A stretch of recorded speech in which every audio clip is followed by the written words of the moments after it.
Sa gitna ng lumalalim na sugat sa pagkakabahagi sa politika, isang mataos-pusong panawagan para sa kapayapaan ang ipinaabot ni Kidapawan Bishop Jose Colin Bagaforo DD, ang convener ng Interreligious Leaders Council for National Transformation.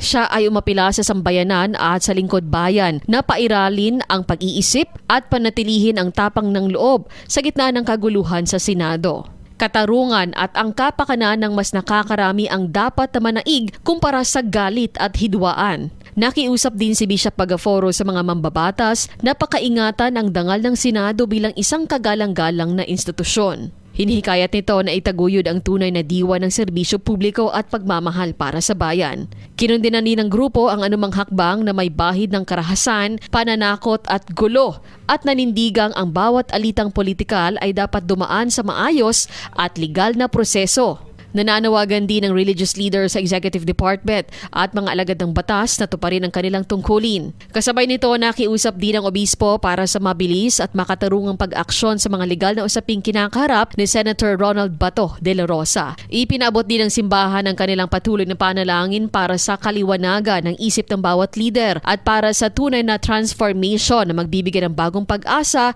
sa demokrasya ng Pilipinas. Inaasahan na ang boses ng simbahan ay magsisilbing tulay tungo sa kapayapaan. Cherry May Tapia, NDBC Bida Balita.